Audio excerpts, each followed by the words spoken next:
내가 이제 우리나라 역사에서 좀 이상한 징후를 발견해가지고 이제 그 쭉 하다가 이제 그게 한 십몇 년 이제 됐어요. 내가 일어나는 게 편해. 이게 십몇 년을 하다 보니까 이제는 좀 나이도 먹고 이 정리할 때가 중간 정리할 때가 좀 됐고 또 우리 마누라 얘기 들어보면 또 사람이 어떻게 되지 어떻게 하냐. 어? 나 이제 가는 준비를 해놔야지.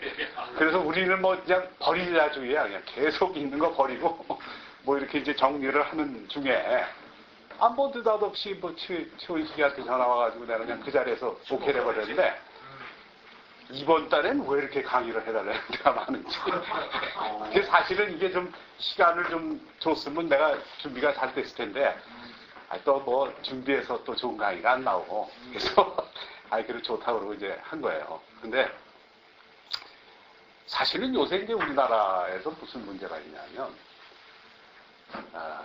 최근에 오스트레일리아의 학자들이 지금까지의 그 서양사가 전부 엉터리다.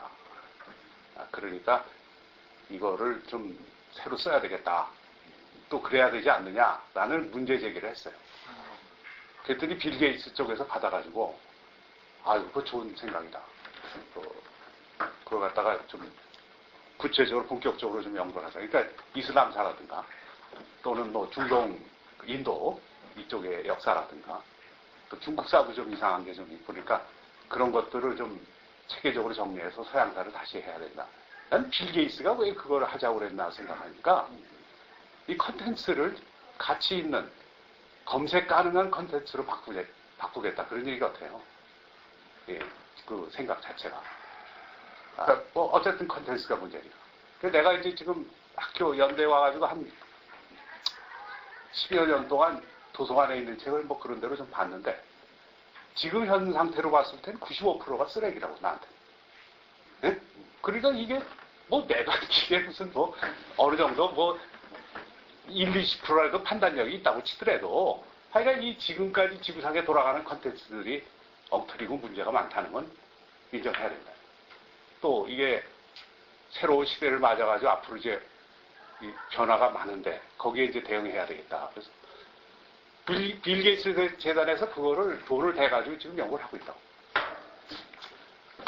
그러니까 우리나라도 이거 뭐 거기 걔네들 그러는데 우리나라도 가만히 있을 수가 있냐. 그래가지고 이제 또 몇몇 사람들이 또 그런 거를 연구를 하자고 그러는데 사실은 그 오스트레일리아 그 친구들이 그런 연구를 하자고 했던 거는 사실 영국 사람들 영향을 받은 거예요.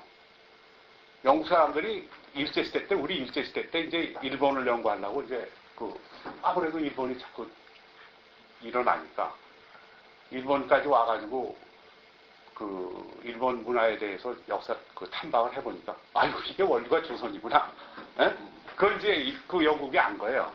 예, 대체로 그게 한 20년대. 예, 그쪽에서부터 이제 그게 이제 어느 정도 시작이 된 거죠. 그래서 우리가 이제 뭐 일본의 야나기문의 여신이 뭐 이래가지고 조선의 뭐 문화의 아름다움이, 문화예술의 아름다움이 어쩌고 얘기하잖아요. 그 영국 사람들한테 배우고. 전해 자체가. 자기네 그 독창적인 견해가 아니에요. 그러다가 이제 최근에 하버드 대학에서 이용범 박사라고 동아시아 이상주의라는 그 박사학위 논문인데 이용범 박사 그거를 이제 채택을 해가지고 본격적으로 연구를 하겠다. 그러니까 지금까지 서양의 문명사라는 게 조금 문제가 있다. 해가지고 그 양반이 지금 오바마 대통령 무슨 장관? 뭐야 뭐 아무것도 없는 그 장관. 하여간 그 고문 역할을 한다고. 그래서 이제 그런저런 영향도 있고 그런데 이제 내 이제 주위에 있는 사람들이 네가 우리나라 역사는 그래도 좀 공부했으니까 좀 정리를 해봐라, 차제에. 그래서 내가 역사 연표를 한번 만들어 봤어. 이렇게 상고시대 때부터 2014년까지. 최근에 공대지 미사일까지 정리를 해가지고, 우리나라 역사의 기본적인 사건들, 그런 것들을 한번 정리를 해봤는데, 이게 지금 뭐, 내가 이제 출판을 해서 이제 보급을 한다고 그러는데, 이 사실 뭐 간단한 문제가 아니더라고. 근데 이게 뭐 다른 사람들이 잘 해놨으면 내가 굳이 할 이유도 없는 거고, 그래서 뭐 어쨌든 간에 나라도 좀 해보자. 그래서 이제 그런 용기를 냈던 거죠. 그러면 이제 우리나라의 미래가 어떻게, 한민족의 미래가 어떻게 전개되어야 되겠냐 하는 그런 문제를 우리가 생각해 본다면, 과거사를 좀 제대로 알고 또 현재를 좀 정확히 진단을 해야, 그래야 뭐 미래가 뭐 보이는 거고 또 그런 경향을 우리가 추적을 할 수가 있는 건데, 내가 최근에 컴퓨터 이렇게 뭐 아주 뭐 난 컴퓨터 뭐 전혀 만지지도 못하는 사람이지만, 그 이제 워드 프로세서 이제 이메일 보내려고 이렇게 치다가 저장하기를 안 누르고 지워버리기를 눌렀는데 컴퓨터에서 딱 나오기를 저장해놨다 이렇게 나온다. 그러니까 지금 뭐 이 세상이라는 게 그 뭐 근데 다른 사람들은 뭐 그렇게 하면은 그냥 지워진대. 그건 뭐냐면 내가 여태까지 컴퓨터 쓴 경향을 파악을 해가지고 이 소프트웨어가 얘가 지울 애가 아니다. 여태까지 지워진 모든 작업을 한 걸 지운 적이 없거든요. 그러니까 지우기를 눌러도 저장하기로 그냥 바로 들어가더라. 네? 그러니까 이제 그 미래라는 게 그런 식으로 뭐 전개될 게 틀림없다고. 아니 뭐 은행 거래해도 그렇잖아요. 뭐 어떻게 이상한 뭐가 들어오면 바로 이게 조치를 해놓고 그리고 다시 확인하고 뭐 하는 그런 소프트웨어가 다 나오잖아요. 그래서 사실은 미래 예측이라든가 우리나라가 어떤 방향으로 가야 하는가의 문제에서 난 가장 중점을 두는 게 전자화폐 제도를 빨리 가야 된다, 우리나라. 그것이 정치적으로도 상당히 문제가 해결됐다. 그러니까 이 지하경제라든가 부정부패를 어떻게 막을 거냐. 전자화폐 제도를 바꿔볼 때. 네? 그건 뭐 여러 가지 시행하는데 문제점이 있겠지만 전문가들이랑 얘기해보니까 문제가 없다. 네? 나보고 하라면 뭐 그거 안 되지만 그 소프트웨어 전문가들하고 얘기를 해보니까 아무런 문제가 없다니. 정치적으로 판단, 결단만 필요하다. 여기 전문가예요. 글쎄, 그러니까. 네. 그래서 이제, 소프트웨어 전문가라는 게 아니야. 그래서, 내가 이제 차기 정권에 뭐 누가 나간다 그러면, 야, 전자화폐로 바꾸겠다는 걸 내세워라. 그걸로 한번 뭐 승부를 해보자. 그리고 그게 뭐 표를 많이 못 얻는다 하더라도 실질적으로 정치계에서 전자화폐 제도로 바꾸는 거 우리가 세계 최초로 하자. 그런 거를 이제 뭐 이렇게 미래 예측하는 거에 중요한 이제 그런 기준으로 생각을 하고 있죠. 그런데 이제 이 한국사의 시대 고민이라는 걸 내가 이걸 했는데 이게 50년 걸린 거야. 내가 20살 때부터 한 거예요. 근데 지금 왜 내가 이거를 해야 되냐 하면 다른 사람이 이렇게라도 한 사람이 없어. 그러면 뭐 하버드, 예일이나 옥스퍼드, 캠브리지도 그렇고 호주도 그렇고 뭐 다른 일본도 그렇고 한국사에 대해서 연구를 하는데 뭐 들어가는 기준을 자꾸 들어가야지 우리도 경쟁이라고 본다면. 이제 한국사는 한국 문화 역사 이 문제는 우리만의 문제가 아니에요 지금은. 관심이 우리만 가져야 될 문제가 아니에요. 다른 나라가 더 관심을 가지고 더 투자를 하고 있다. 그러니까 우리가 안 하면 이게 골치 아픈 얘기예요. 네. 그래서 나도 이제 끌려가는 입장이 됐다고. 그래서 이제 이렇게라도 해놨는데 이게 이제 모순이 있다 그러면 또 보완이 돼야 될 거고 여러 가지 이제 뭐 시행착오가 있겠지. 이게 뭐 해서 한 번도 내가 질문 받아본 적이 없어. 이렇게 뿌렸는데 이게 틀렸다. 뭐가 모순이다. 아직까지는 질문을 받아본 적이 없어. 그래서 이걸 계속 보완해서 이제 해 나가야 되겠다 하는 그런 문제인데 우리가 과거사에 대한 인식에서의 문제가 되는 게 이제 뭐냐 하면 주도적인 국가 이 지구상에서 주도적인 국가가 어느 나라였던가 하는 뭐 대체로 윤곽을 보면 17, 18세기에는 청나라 같아요. 또 19세기 같은 영국 같고 20세기 들어와서 미국하고 일본 빼고는 뭐 얘기 안 되지 않냐. 일본은 약간 좀 일시적이긴 하지만 그래도 미국하고 일본을 중립으로 봐야 되겠다. 그럼 21세기는 어떻게 되냐. 이게 아무래도 한국하고 중국이 되지 않겠냐. 네? 그냥 대체로 절망할 때. 그런데 과거사를 이렇게 들여다보니까 13세기, 14세기에는 원나라가 뭐 지구상에서 휩쓸어가지고 다 이 패권을 잡아놓는 게 틀림없는데 12세기를 보니까 제가 볼 때는 11세기, 12세기는 고려로 바뀌었다. 지구상에서 가장 강력한 국가가 고려. 네. 그런데 그 고려라는 나라가 영토가 뭐 컸냐 하면 크지 않거든. 그런데 그 이전으로 가게 되면 거의 우리 민족 국가들이 패권을 장악했던 걸로 나와요. 네. 그러니까 그러면 뭐 그거를 무슨 근거로 그렇게 할 거냐?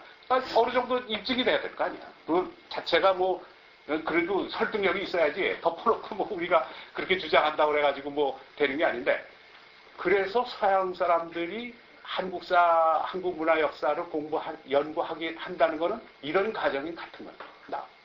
그러니까 고려가 지구상 당시 11세기, 12세기에서 최고 국가다. 근데 문화적으로 틀림없거든. 고려의 문화재만큼 대단한 게 없어요. 예를 들어서 인쇄라든가 그 도자기. 뭐 그런 것만 보더라도 전 세계 최고라는 건 뭐 우리가 그걸 뭐 얘기할 의문의 여지가 없단 말이에요. 그 서양 사람들은 그걸 안 보겠냐 이거죠. 네. 그래서 그러한 전제하에서 그거를 입증시키는 그 과정이 앞으로 이제 화제가 될 것이다. 그래서 내가 이제 보는 거는 뭐 고려는 물론이고 그 이전에 발해, 고구려, 신라백제는 뭐 고구려에 더군가는 나라들이니까 얘기할 거 없고 발해하고 고구려하고 그 이전의 국가들은 다 지구상에서 최고의 패권 국가였다. 그것이 우리 민족 국가들의 특성이고 또 문화적인 특성이다. 뭐 정치적으로만 강성했냐면 그냥 문화적으로 강성했다 하는 가설을 입증하는 작업이 될 것이다. 그리고 이제 그 문제는 뭐 지금 이제 한류라는 문제하고도 이제 연관시켜 보는데 지금 우리나라에서 김치 문제는 뭐 그렇게 신경 안 써도 돼요. 외국에서 근데 내가 1994년에 대한민국 최초로 김치 축제라는 걸 열었어요. 네, 김치 축제라는 걸 열었는데 그게 이제 뭐냐면 김치를 세계화하자 이제 그런 얘기였지. 근데 지금은 광주광역시에서 세계 김치 축제를 하는데 보통 한 4, 50국가가 와요. 네, 그러니까 김치 문제 가지고 지금 이렇게 놀랄 문제가 아닌데 90년대 초반에 내가 김치백과라는 책을 냈고 김치 축제를 했고 그래가지고 강화 순모에서부터 하여간 우리나라 김치가 뭐 이렇게 많은지 그래가지고 그런 걸 했어. KBS에서. 그리고 김치 공장에 대한 그 수출을 목표로 하는 김치 공장에 대한 홍보를 내가 대대적으로 했어. 근데 지금 우리나라에서 김치 가지고 이제 이렇게 안 했대. 네. 또 팝 문제, 힙합도 사실은 지구촌 영상음악이라는 프로그램 때문에 이게 이제 좀 파급효과가 생긴 건데 KBS 지구촌 영상음악이라는 프로그램이 뭐냐면 당시 PD하고 이제 나는 출판을 잡지를 만들어서 그걸 뒷받침해주는 거고 이제 저쪽에서는 방송 프로그램을 만들고 그 친구들하고 나하고 의견이 뭐냐면 레게가 됐든 리듬앤드 블루스가 됐든 무슨 팝이 됐든 이해하고 부르게 하자. 응? 그 내용을 이해하고 부르게 하자, 한국 사람. 그래서 내가 당시 데리고 있던 기자들이 한 10명 됐었는데 전 세계 팝 공연을 다 보냈어. 중요한 건. 그랬더니 옆에서 저 새끼들은 외국 나가서 놀러 가는 게 무슨 저놈들 한 짓이냐 욕도 되게 먹고 나까지 갈 수는 없잖아. 나는 못 가더라도 기자들은 다 보내가지고 이제 취재를 했고 그래서 그거를 바탕으로 해서 지구촌 영상음악이라는 그 프로그램이 이제 방송이 되는데 아주 공전의 히트를 해가지고 요새도 그러는지 모르겠는데 일반 사건이 일어나면 이게 이제 사건이 아니구나. 보도자료를 이렇게 배포하잖아. 웬만한 데서. 보도자료 배포할 때 조선일보가 안 오면 시작을 안 해요. 예? 안 했어. 지금도 그런지 난 걸 모르겠어. 그 조선일보 팝 관계, 음악 관계에서 무슨 뭐 기자회견을 하고 뭐 하는데 지구촌 영상음악 기자가 안 오면 시작을 하겠다. 예. 그럴 정도로 영향력이 커서 뭐 발무스는 한 뭐 3만 부 정도밖에 안 됐는데. 예. 그래서 그 방송하고 그러니까 비디오하고 오디오 프린티드 매터가 이제 미디어 믹스가 되니까 그렇게 그 효과가 크더라고. 그래서 이제 팝 문제도 뭐 사실 그냥 굴러갈 거예요. 한국이 뭐 그거 가지고 홍보할 이유도 없다. 근데 앞으로 한류에서 그 중요한 건 뭐냐면 그 팝도 사실 그 K-팝이라는 것도 아리랑 텔레비전이 없었으면 안 돼요. 아리랑 텔레비전이라는 게 뭐냐면 케이블 TV를 허가되면서 50억, 100억씩 이렇게 받아가지고 만든 방송국이에요. 여기 저 강남에 있잖아. 그래서 그 방송 프로그램, 방송국이 프로그램을 제작할 능력이 안 되니까 KBS 거, 뭐 MBC 거, EBS 거 갖다 놓고 계속 여기에다 영문 뭐 자막 넣고 뭐 해가지고 그냥 무작정 방송합니다. 예. 근데 그걸 특히 뭐 호텔이라든가 또는 뭐 위성 TV 채널이라든가 이런 쪽으로 해가지고 계속 보급망을 해가지고 시청자를 많이 확보했습니다. 지금은 뭐 KBS도 K-팝만 방송하고 드라마만 방송하는 그런 게 있고 여러 채널이 있고 뭐 유튜브가 있어가지고 지금은 뭐 그걸 할 이유도 없지만 당시에는 너무 PR이 안 됐었거든. 그래서 그 아리랑 TV가 상당히 그 역할을 했어요. 그 마찬가지로 앞으로 이제 한류로 이제 뭐 할 만한 게 엄청나게 많은 거예요, 여러분. 근데 그 중에서 가장 주목해야 될 부분이 나는 효소라고 봐요, 효소. 효소가 근데 어떻게 우리나라의 경우는 전통 문화에서 어떤 전통 과학이라든가 전통 문화라든가 이런 게 거의 일본한테 뺏겼어요. 물론 이제 원형을 그대로 유지하지는 않지만 일본이 약간 좀 변해. 효소도 뭐 일본이 얼마나 봤잖아요. 뭐. 네. 근데 그 효소라는 게 이제 어떤 개념으로 봐야 되냐면 인간의 건강 유지와 수명을 어느 정도 확보하는 데 필요하다. 그러니까 체내에 가지고 있는 효소를 쓰지 않습니다. 효소를 먹으면 그 자체로 그냥 되는 거지 체내에 가지고 있는 효소를 사용되지 않는다. 그럼 이 효소가 다 없어지면 사람 죽거든. 그 인체가 가지고 있는 효소를 다 소모해버리면 뭐 유지할 수 없다. 그래서 김치를 먹어야 되고 막걸리를 먹어야 되고 그러는 거예요. 네? 된장 간장을 먹어야 되고. 네. 그런데 그런 거에서 결정적으로 해줄 게 이제 효소다. 근데 이게 이제 뭐 농약을 쓰고 뭐 제초제를 쓰고 이러기 때문에 이제 지금 뭐 여러 가지 좀 제약이 있긴 있는데 이제 그런 문제도 어느 정도 해결될 것이다. 그 다음에 이제 마지막까지는 안 되지만 어쨌든 그 한류에 있어서 기본적인 건 정신세계다. 사상체계가 결국 마지막 한류다. 그러니까 과거에 예를 들어서 뭐 발해 때까지 고구려 발해 때까지 어떤 지구상에서 패권 국가로서 유지할 수 있었던 노하우가 뭐냐? 정신문화니까. 내가 보기에는. 근데 그 정신문화라는 것이 우리가 지금 전혀 그 자체를 원형을 그대로 해가지고 계속 발전시키지는 못했지만 그래도 상당량 우리가 그걸 가지고 오는 거예요. 유교라든가 불교라든가 이 도교라든가 이런 걸 통해서 상당히 전수해 오고는 있어. 그러나 핵심적이고 결정적인 요소를 못 가지고 있다. 그것이 다시 복원된다면 이것이 결정적인 한류가 될 것이다. 이렇게 보는 거예요. 그러면 우리가 이렇게 과거사를 제대로 이해하지 못하게 된 원인이 뭐냐? 과거에 지금 가정이긴 하지만 여태까지 흘러오던 우리 역사 문화에 대해서 제대로 된 인식과 체계를 가지지 못하게 된 원인이 뭐냐? 그건 이제 정치적인 이유에서 찾아야 되는데 신채호 선생이 이제 신채호 선생 같은 경우에는 묘청의 난에서 찾는 거예요.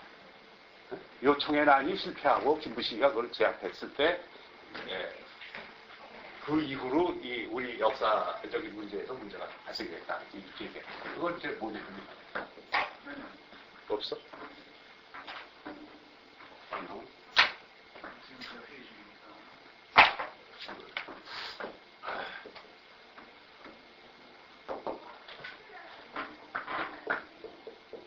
그러니까 이거는 묘청의 경우는 난가, 그게 화랑정신이라는 거 있잖아요. 이 난가에다가 불가의 정신, 불교적인 그 정신 흐름이 유교라는 그 정신적 그런 이데올로기의 싸움에서 졌다. 근데 신채호 선생은 이 선도라는 개념을 전혀 이해를 못하는 게 뭐냐면 이 선도 역사서를 읽어본 적이 없어요. 그냥 뭐. 그렇기 때문에 이걸 난가로 신라의 경우 이제 화랑도도 뭐 선도의 일종이니까 그렇게 이제 봤던 거예요. 거기서 여기가 승리해버리는 바람에, 그 전통과 단절이 되고 이렇게 됐다. 이제 그 신채호 선생이 보시는 편에. 이것도 뭐 틀린 얘기가 아니고, 뭐 정확히 보신 거라고 나는 그렇게 봐요. 근데 이거보다 더 중요한 사건이 이제 일어났다는 거죠. 이건 이제 1135년에 일어났고, 1411년에서부터 1426년에 무슨 일이 일어났느냐. 대륙에서 반도로 옮겼다.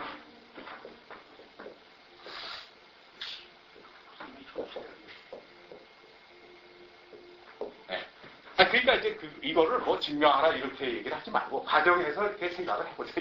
나도 뭐 그걸 강요할 생각이 없어요. 그러니까 내가 이렇게 분석을 해보니까, 조선왕조실록을 분석을 해보니까, 1426년을 기준으로 해서 엄격하게 달랐어요.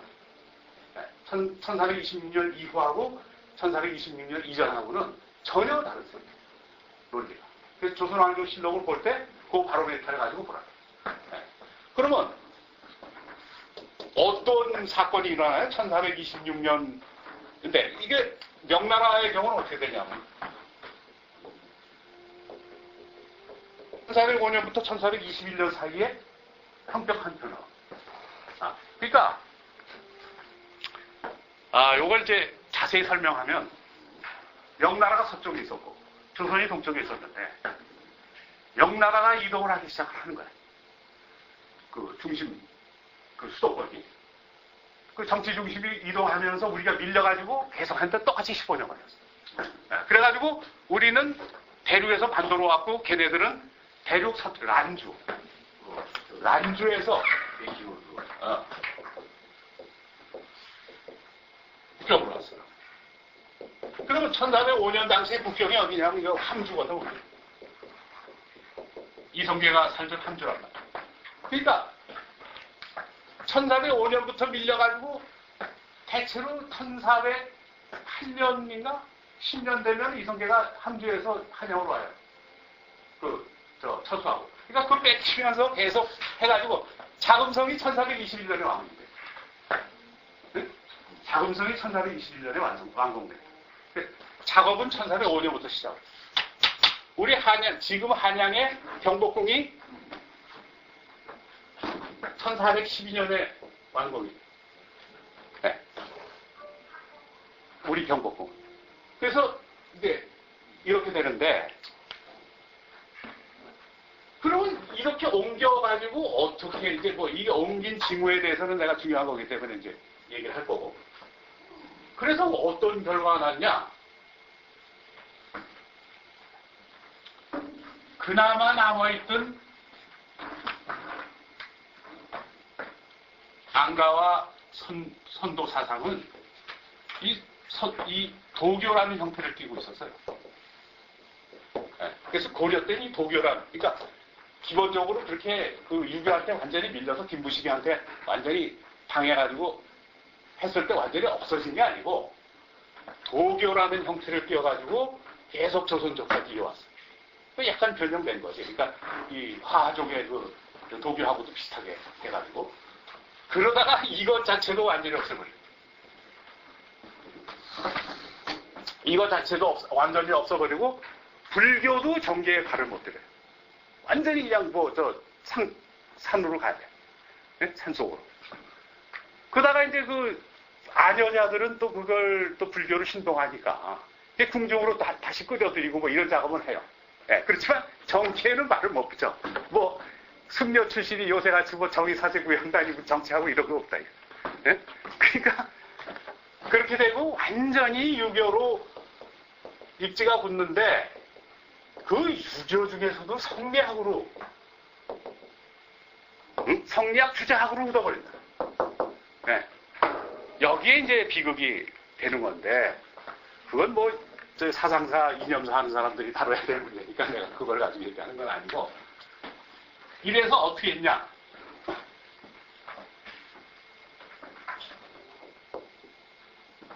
역사가 반도사로 바뀌었다. 대륙사였는데. 근데 대륙사라는 거는 아까 얘기했지만 그 세계적인 패권 국가였을 때의 중심은 뭐냐면 선도랍니다. 선교가의 선도시. 종교가 아니에요. 근데 반도사로 되면은 유교가 중심이 되는 국가가 되어버렸다. 역사관이 바뀌어야 돼. 네. 그리고 정치적으로는 어떤 문제가 되냐면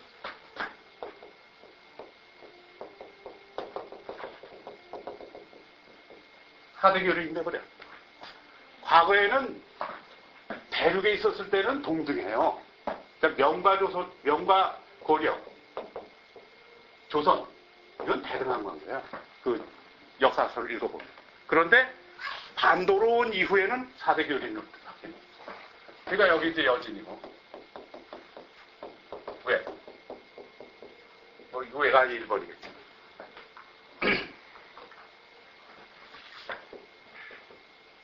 교린들입니다. 이건 4대가 되고. 그러니까 우리가 4대 한 거는 명청을 4대 한 거지 그 이전에 4대 한 적이 없어요. 역사를 해보면. 그 고려의 경우는 대등한 관계고 금이나 요나 고려, 송 이건 다 대등한 관계. 그 이전은 우리가 조공을 받았어요. 네? 우리가 패권국가. 그래서 그 조공이라는 게 조공과 회사인데 조공이라는 게 조선으로 가져가는 곡물이에요. 네? 이 뜻을 해석하면 다른 주변국에서 조선으로 과거 고조선 얘기하는 거예요. 고조선으로 가져가는 곡물이 조공이에요. 네. 그 회사는 그거에 대한 반대급부로 주는 게 회사고. 이렇게 바뀌어서 역사를 하다 보니까 조선 초에 세조 때부터 그러니까 1450년부터 1500년까지 반도사관이 성립이 됐다. 난 이건 뭐 시멘트같이 굳어버린다. 양생기간을 통해. 그러니까 1500년 이후에 지금까지는 시멘트 양생기간까지 거쳐서 묻었기 때문에 이걸 깨기가 쉽지가 않아요. 뭐 안 깨질지도 몰라. 그러나 어쨌든 간에 우리만 이걸 깨려고 그러는 게 아니고 이 서양도 이걸 연구하기 때문에 이거 깨질 것이다. 이렇게 보는 거예요. 그래서 이 역사 왜곡이나 그 변조는 명과 조선이 한 거지 다른 나라가 합니다. 다른 나라는 보조적으로 합니다. 일본도 했죠. 일제도 했고 뭐 청나라도 했어. 그러나 보조적인 거에 불과한 거예요. 그래서 이제 우리가 역사를 볼 때 아까 이제 대륙사관이다. 이제 반도사관이 또 만들어졌는데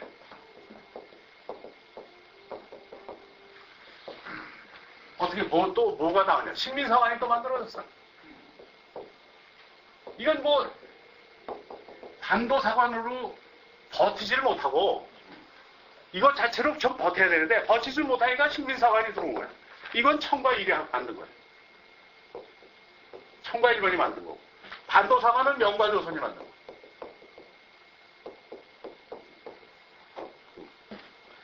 그 대륙사관 자체가 일그러지기 시작했다는 거예요. 그러니까 15세기에 일그러져가지고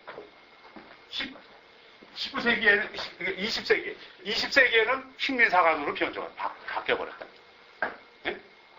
그러니까 이거를 우리가 정확히 알아야 그거 대응하는데 지금 우리나라 역사학자들은 이런 개념이 없어.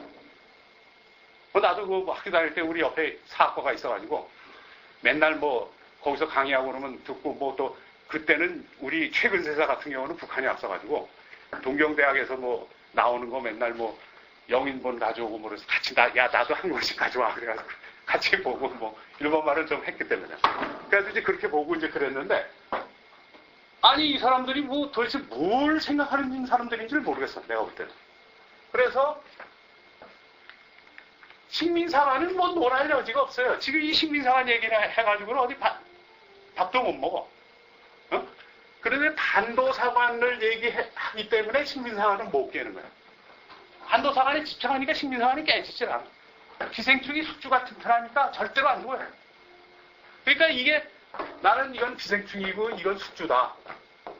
아, 그러니까 이 숙주를 죽이면 이건 자연이 없어지는 거 아니냐. 그래서 반도사관이라는 거를 우리가 면밀히 검토해야 된다. 그런 얘기.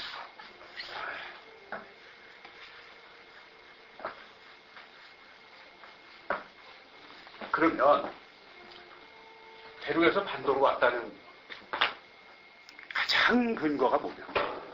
네? 도대체 내가 이제 역사 스페셜 KBS 역사 스페셜 팀한테 초청을 받아가지고 가서 이제 여기 그 종로구에 있는 아주 멋들어진 그 요정에서 밥을 얻어 먹어가면서 이제 토론을 한 적이 있는데 내가 이제 그때 한 얘기를 내가 지금 하는 거야. 그래도 그게 설득력이 있더라고. 그렇게 그때 얘기한 게. 그러니까 한 반 정도 PD가 뭐 서너 명 되는데 한 반 정도는 뭐 그래도 이 선생님 말씀하시는 게 그래도 그럴듯합니다. 반 정도는 뭐 아이고 이 선생 그 선배 혹세무민하지 마세요. 도대체 이게 뭡니까? 그래가지고 행편하게 대립되더라고. 그런데 혹세무민 하지 말라는 애들도 내가 볼 때 한 30~40%는 돌아갔어. 내 얘기 듣고. 그래서 좀 그냥 2008년인가 좀 되는 것 같은데 잘 대접받았어. 그 요정을 운영하는 사람도 뭐 엄청나게 그 민족의식이 있고 그래가지고 그 사람이 주선을 한 거야. 그래가지고 했는데 가장 결정적인 심텀이라는 게 뭐냐면 그 한양성에 관한 이거 우리 서울이 이렇게 이 고구마 모양 뭐 이렇게 좀 과정에서 얘기해서 이런 고구마 모양으로 이렇게 형광이 돼 있다. 뭐 자세히 그려야 되겠네.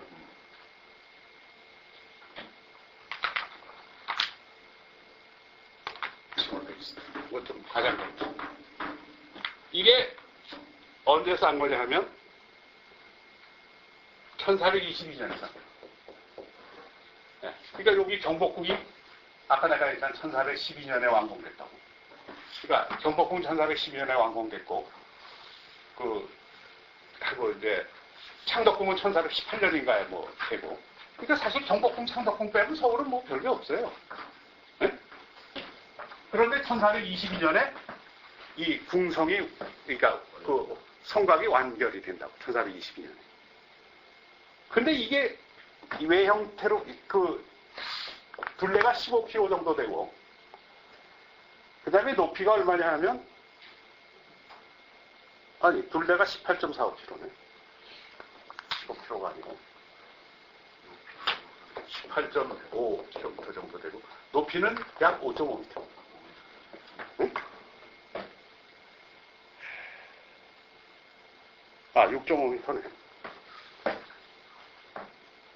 아니야. 5.5m가 맞네.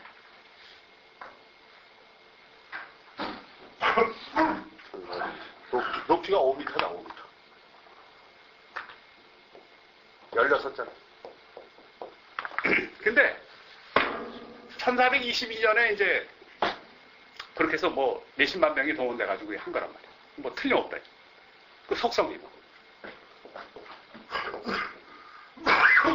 근데 이게 이제, 1704년에서부터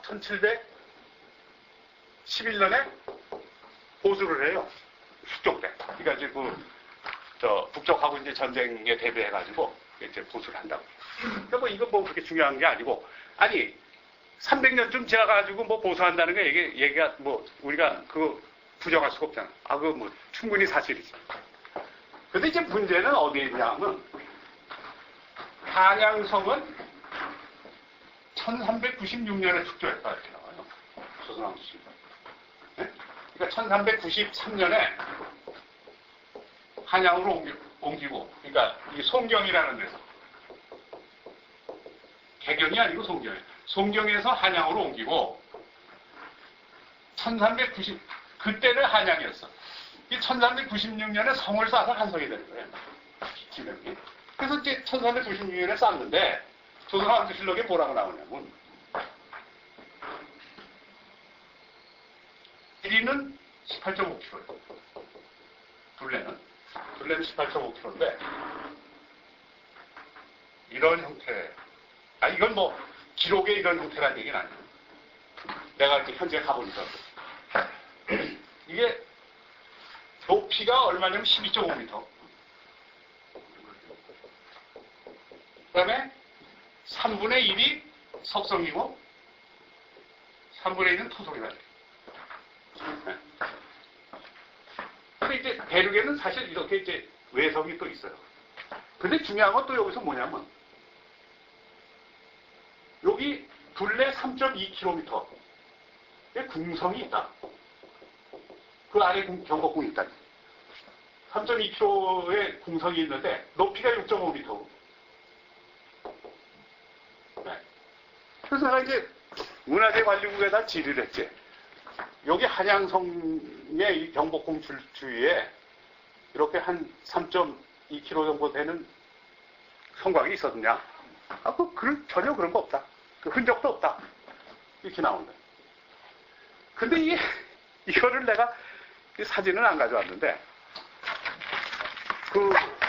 산동성에 이제 그때 이제 완수하고 같이 갔는데, 이거 가이드 놈들은 뭐 책방에 가자 그러면 입이 툭 튀어나와가지고 안 가잖아. 자기들 돈 안 들이니까.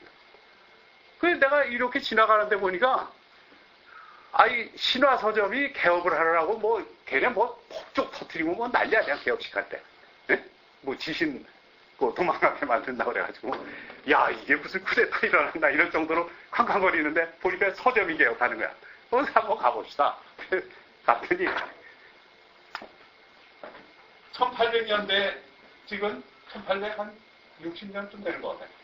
그때 지금 영국 사람이 찍은 화첩이 있더라고, 제남시에. 그래서 이걸 사봤더니,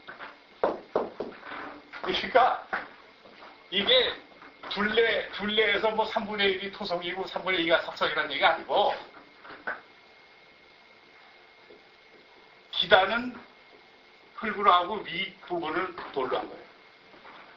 그러니까 기단은 흙이고, 그 다음에 윗부분은 돌로. 그래서 3분의 2, 3분의 1이라. 그래가지고 높이가 12.5m인데, 뭐, 그 사진으로 봐서 12.5m라는 게, 뭐, 눈으로 봐도 뭐, 확실해. 근데 지금은 다 부셔버렸기 때문에, 뭐, 흔적조차도 안 남았지만, 뭐, 사진이 명백하게 남아있습니다. 그래서, 이게 1396년에 여기 축성을 했다고 그러면, 뭐, 석성은 높이 뭐, 12.5m로 지었던 거를 다 까보시고 5m로 다시 지었다. 뭐, 그것도 말 되지. 뭐, 지어내서 말이 안 되겠어. 근데 25년 지나서 다 때려부시고 지을 이유가 있을까? 네? 그게 납득이 안 가는 얘기고, 뭐, 일단 뭐, 이걸로 뭐 증명이 됐다고 난 생각하진 않지만, 여기 3.2km의 궁성도 없고, 네? 이 길이는 비슷한데, 이거는 그냥 한양성은 이 성곽 하나로 끝나는데, 원래 한양은 궁성이 있고, 내성이 있고, 외성이 있더래요.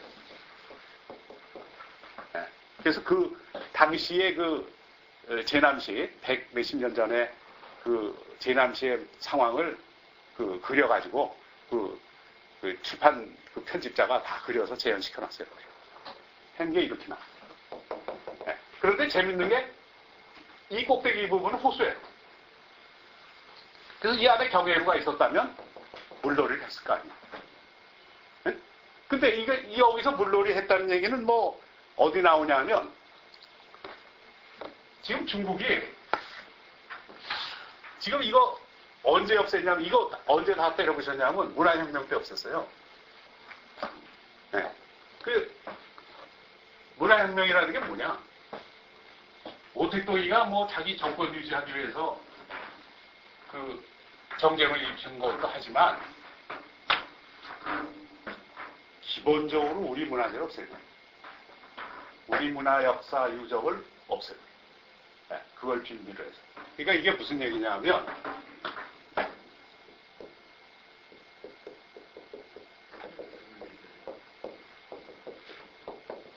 문화혁명은 1965년 뭐 좀 경우에 따라서 다르지만 1975년 뭐 이게 1977년까지도 보고 1966년에 시작됐다 이런 견해도 있지만 대체로 1965년에서 1975년까지 10년을 봐요. 네, 이게 그 문화혁명인데 내가 이 문화혁명이 일어날 때 내가 대학교 4학년이었는데 그 졸업생들한테 그 기부금 받으려고 내가 삼성그룹에 우리 비서실장을 해서 우리 선배가 그래가지고 그 505 빌딩 있잖아 그 시청 옆에 거기 이렇게 이제 돈 받으러 이렇게 가니까 나보고 신입사원이시냐고 그러더라 앞에서 난 대학교 4학년이라고 근데 올라가는데 5층에서 복도를 이렇게 지나가는데 이병철 씨 이렇게 지나가더라고 난 여기서 보면 내가 그 사람하고 인사할 이유도 없잖아 하고서 비서실 들어갔어 그랬더니 비서실장이 비서실 방이 이렇게 돼 있는데 여기 한 30명이 쫙 앉아 있더라고. 실장 자리에 여기인데 이 벽이 싹 열리면서 나와. 이병철 씨는 그보다 한 3분 앞에서 나하고 마주쳤고 이렇게 들어가니까. 그러더니 딱 나오자마자 뭐 손님 왔습니다. 이렇게 신경도 안 쓰고 딱 자리에 앉아가지고 전화를 딱 들더니 뭐라 하냐면 그 중앙일보 정치부 부장하고 차장하고 그 수석 기자하고 3명 오라고 그러고. 응? 딸려오라고. 그래서 이거 뭐 무슨 일인가 했더니 근데 그거 중공의 그 문화혁명에 대해서 그 설명할 자료들을 다 가지고 오라고 이러더라고. 그래서 내가 문화혁명에 그러면 기억이 아주 생생해. 그래가지고 내가 돈 좀 달라고 그랬더니 그러라고 뭐 돈 많이 줬어. 그래서 받아가지고 이제 온 적이 있는데 이 하상주 단대공명이라는 거는 무슨 얘기냐면 하나라를 그 언제로 보냐면 내가 가지고 있는 모든 역사책을 가지고 추론을 해보면 기원전 2235년부터 시작했어요. 기원전이라고 그러면 또 시비 붙는 사람이니까 서력 기원전. 그것도 그래야지 또 뭐 BCE 에라를 뭐 꼭 붙여라 뭐 이러고 그러니까 BC가 아니고 BCE야. 2235년. 그리고 이 두 나라, 이게 이제 상나라라고 그러는데 사실은 이게 은이에요. 네. 이거 은인데 이게 언제 시작되냐면 1751년에 시작되고 이게 1122년에 시작되는 게 거의 정설이야. 이건 거의 정설이야. 그럼 뭐 케임브리지, 옥스포드나 하버드나 다 이렇게 얘기해. 근데 중국만 자기네가 그거 아니다. 뭐라고 얘기하냐면 이거는 2070년이고 이거는 1600이고 이거는 1040입니다. 요건 이제 위키백과에 이렇게 나와. 그러니까 이게 무슨 얘기냐면 중국에 공식적으로 이렇게 나온다는 얘기죠. 또 이게 뭐 학설이 중국이 분분해가지고 약간의 뭐 좀 차이는 있지만 그래도 위키백과가 다 검증을 한 거기 때문에 그거 하는 게 맞아. 중국의 얘기라고 보면 맞아. 이거 왜 이렇게 늦게 잡느냐? 응? 왜 이렇게 늦게 잡느냐? 유적이 없어. 그러니까 하상주 단대공명이라는 건 뭐냐면 걔네들 얘기하면 2070년에서 1600년까지 1046년까지 여기 1000년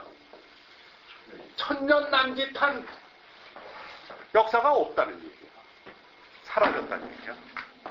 그러니까 반대야. 천년이 끊어졌다 이거야. 예? 그거 찾는 작업이 하상주 단대공정이에요. 그래갖고 이게 내가 알기로는 1995년 정도에 시작된 걸로 알고 있는데,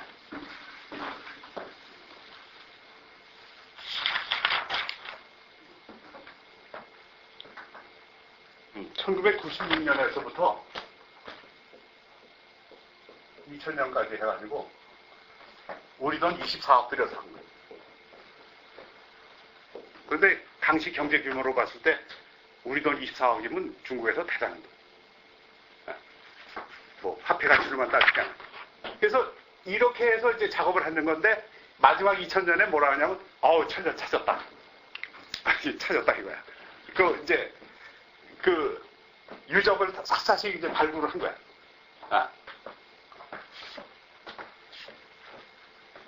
그러니까 60년대 공산당 정부는 이게 걔네들이 얘기하는 동이족의 문물이니까 없애버려라 이런 정책을 썼는데, 그 90년대의 공산당 정권은 뭐라 하냐면 등소평이가 잡았을 때니까 뭐라 하냐면 야 무슨 소리야, 그걸 우리 걸로 만들어야지 이렇게 되는 거예요. 응? 그냥 있는 거는 우리 걸로 만들면 되는 거야. 그래서 동북공정이 나오는 거야. 응? 그러니까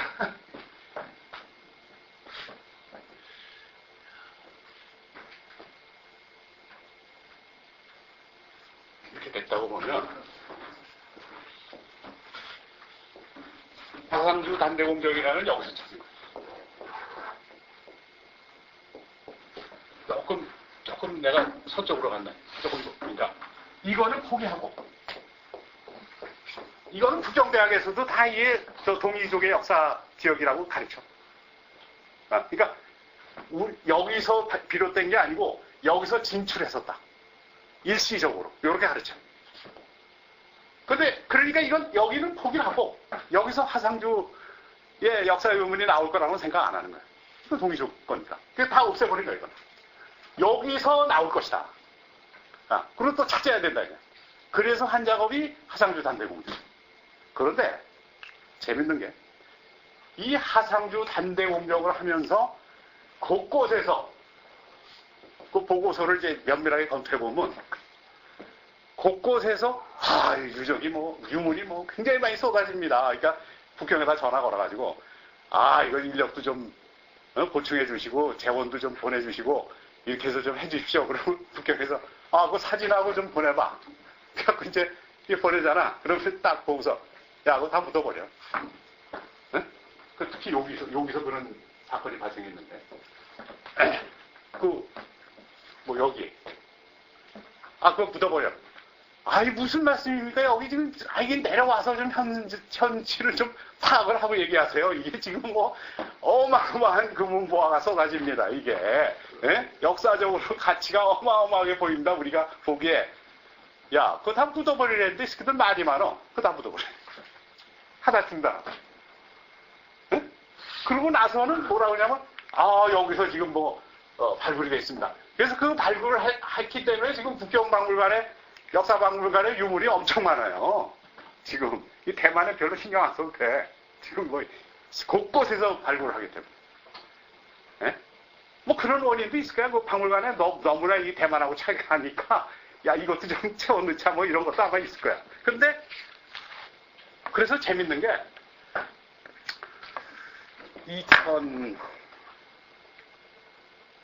그것도 2007년, 2008년쯤 되는 것 같은데, 우리 서울역사박물관에서 한중수교 몇 주년이라고 그래가지고 중국의 그 성급 박물관에서 26개가 협조를 해가지고 자기네 발굴 유물을 다 몇 점씩 보내가지고 여기서 전시한 적이 있어. 그게 그때는 하도 좀 경제 사정도 어렵고 그래가지고 그 도로를 내가 안 샀는데 같이 간 사람들 보고 니네가 사라. 난 이거 안 사겠다고 그래서 사놨어. 사놓긴 사놨는데 내가 안 가지고 있을 뿐인데 거기 전시가 한 400점 내지 500점 전시를 했는데 단 한 개만 걔네들 거야. 내가 보니까 내 눈으로 보니까 이게 99.9%가 전부 우리 거더라. 우리 역사 거더라고. 근데 이제 그때 내가 이제 연대에 있으니까 교수들이 그때는 좀 붐이 불어가지고, 그래도 내 말을 믿는 교수들이 많아가지고, 이거 뭐, 내가 여기서 증명해주겠다. 그러니까 다 따라왔어요. 다 따라와. 이제 전시를 다 끝나고 이제 내가 그 전시할 때마다 이렇게 설명을 해줬지. 근데 난 하도 우리께 불명하기 때문에 안 살거든, 사실. 네? 좀 이게 뭐, 좀 한 200개는 뭐 저쪽에는 거고, 뭐 한 100개는 뭐 우리 거다 이러면 내가 그걸 사서 좀 구별을 하겠는데, 뭐 전부 다 우리 건데 내가 그걸 뭐 때문에 사? 그래서 그냥 다른 사람하고 사라고 이제 난 안 샀어. 그러니까, 그렇게 되는데, 또 대만에 가보니까, 아이고, 원 세상에 그렇게 어떻게 그거 배에다가 사람 안 싣고 그냥 그것만 실어 갔는지. 이놈들이 3개월 내지 6개월에 한 번씩 전시하는데 300명 걸린다네. 네? 나 하도 어이가 없어가지고, 아니, 그렇게 많냐? 그랬더니, 그 대만 현주민들은 신경도 안 써. 거기 사는 사람들 보고, 이거 국립도국박물관이 어디일까? 그런 걸 왜 물어보나? 미친놈이구나. 신경도 안 써, 대만 원주민들은. 네? 그런데, 그 대륙에서 온 사람들은 어떻겠어? 그래가지고 그냥, 완전히 뭐, 그거 하는데, 그래서, 내가 차라리 안 오는 게 낫겠다. 내가 이거 보고서가, 나는 한국 사람들 참 굉장히 배짱이 좋다고 보는 게, 내가 역사를 전공하고 내가 고고학 전공해 내일 가서 살아야 되냐고 갔습니다. 응? 전시 때마다 가서 보겠네. 뭐 가서 보는 사람도 없고. 그래서 거기서 이제 청명상화도라는 걸 내가 봤어. 근데 그게 참 재밌더라고. 어떤 그 때가 만든 게 하필 내가 갈 때의 전시라서 이게 한 65m 돼. 그림이. 한 7, 80cm 정도 돼. 그러니까 이 정도 되는 거에 65m야. 그림이. 근데 이게 뭘 얘기하냐면 그 개봉 근처를 그린 거예요.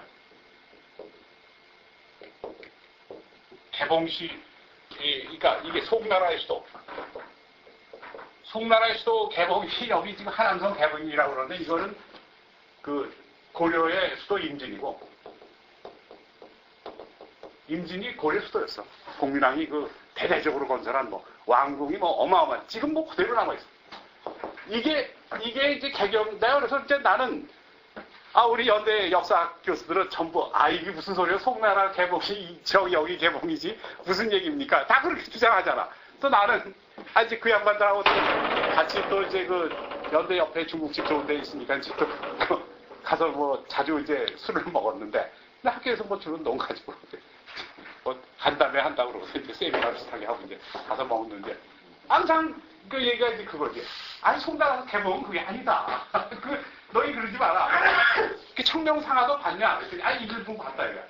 청명상화도가 송나라의 개봉시 근처를 그린 건데, 특징이 뭐냐면 걔네들 그 바위 쑥쑥 나온 거 좋아하잖아.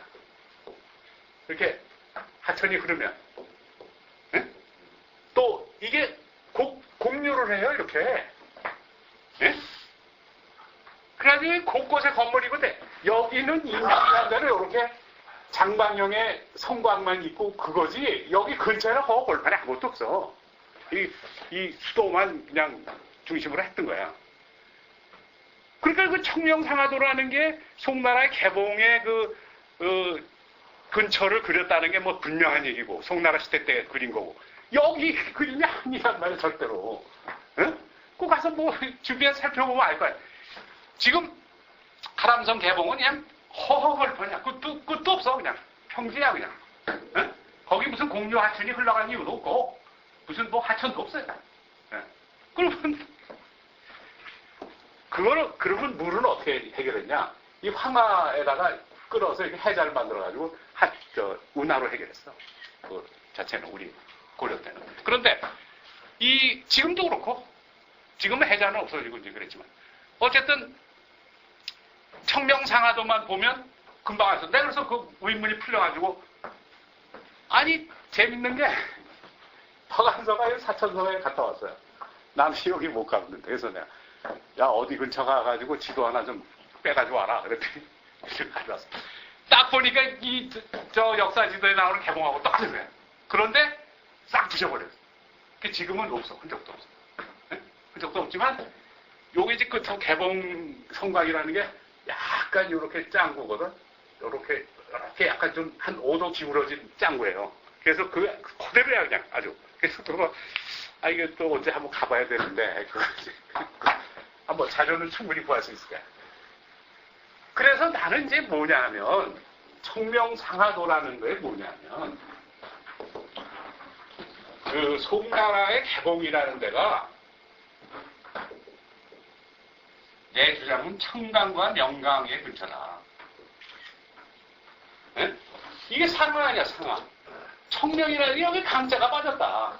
청강 명강의 상하도다. 나는 이렇게 이제 해석을 했는데 이 사람들은 어떻게 해석하냐 하면 청명이라는 계절에 네?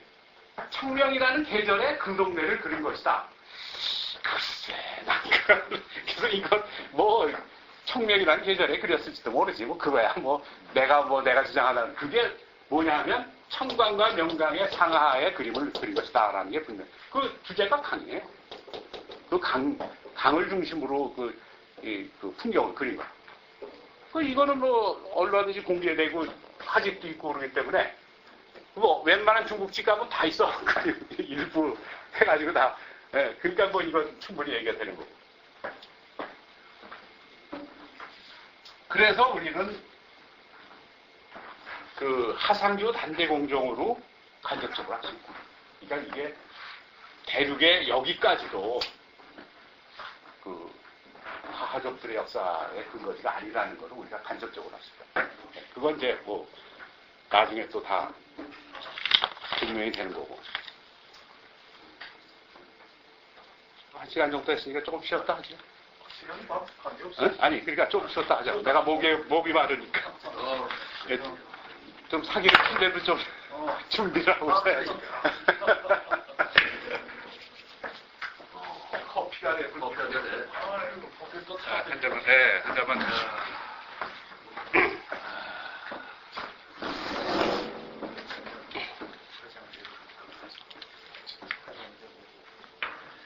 아니도 우리 저번 건국 19년이라고 그렇죠. 1992년 맞죠. 하셨는데 그 국제법을 그 위안부 좀 그러니까 그것도 내가 이제 이거 나중에 질문하라고. 내가 한꺼번에 다 얘기를 해줄 테니까. 그건 뭐 그거 문제도 아니야. 우리 뭐 배운 거 예. 그거밖에. 그래서 이제 거기 또 가봤지. 다 가보고서 이제 다 사진 다 찍어놓고 이제 그러고서 얘기하는 거지. 그러니까 이게 그 작업이 만만치 않아요. 만만치 않고. 또 그런 핵심이 되는 그런 기준에 대한 그런 증거들을 다 확보했기 때문에 이거는 우리가 그걸 가지고 주도해 나가야지. 괜히 뭐 하버드나 무슨 옥스포드가 나가면 우리 끌려가면 안 된다고. 걔네가 뭐라고 얘기할지 모르는. 그래서 이제 이 국가적인 사업이기 때문에 이제 뭐 며칠 전에 이종찬 씨 만났는데 답답한 얘기. 그게 뭐 무슨 맥혀 들어갈 거라고 누가 맥혀 들어가. 차라리 딴 사람하고 얘기하는 게 낫겠다. 그 시간이 있으면 그 사람 설득할 시간이 있으면 딴 거 하는 게 낫겠다. 그러면 이거를 생각하는 거를 미국 사람들도 받아들일 정도로 하려고 그러면은 결국 어디에서 어떤 걸 고쳐놔야 되는 거예요. 미처 맞다고 가격하고 없어. 아니 지금 근거가 다 있기 때문에 논문만 계속 나오면 돼요. 그러니까 그 논문을 사실 뭐 우리끼리 독립해서 하는 거는 또 그 사람들이 인정 안 한다고. 아니 그건 그렇잖아. 그 학문이라는 것은 그 객관성과 개연성을 확보하면은 그건 누가 했든 아무 상관없어. 그거는 뭐 내가 여태까지 그 하버드나 옥스포드의 관계에 대해서 역사 그 논문을 다 읽어봐도 전혀 그런 편견 없어. 그 사람. 뭐 자기네 정치적인 이데올로기에 관계되는 거는 좀 약간 좀 그거 하는데 한국 사회에 대해서도 굉장히 정확하게 알고 있어. 발표를 해가지고 결국은 한국에 관해서 좀 안 가는 학자들이 그 학설이 맞다. 그렇지. 그렇지. 아니 그러니까 몇 사람만. 근데 그거는 학설이 맞다 이러기 전에 이제 나중에 또 내가 얘기를 하겠지만 국력이 뒷받침이 돼야 돼. 지금 예를 들어서 나 같은 경우 얘기를 해도 지금 뭐 웹상이나 뭐 이런데 인터넷상에서 내가 얘기를 하더라도 나를 비난하는 사람이 없고, 그 다음에 또 오히려 뭐, 그럴듯합니다. 이런 사람들이 있지만, 예를 들어서 한 20년 전에 내가 이런 소리를 했다 그러면, 뭐 정보부에서 가만히 있겠어? 야, 너 무슨 소리 하는 거야? 이 새끼야, 와봐. 그리고 그거 안 돼. 지금 우리나라 국력이 이만큼 되기 때문에 그래도 이런 얘기가 될 수 있는 거야. 그러니까 완벽한 정도의 우리가 되는 거는 이제 한류하고 더불어 우리 국력의 신장하는 거에 발맞춰서 거의 정비례 해가지고 갈 것이다. 나는 그렇게 봐.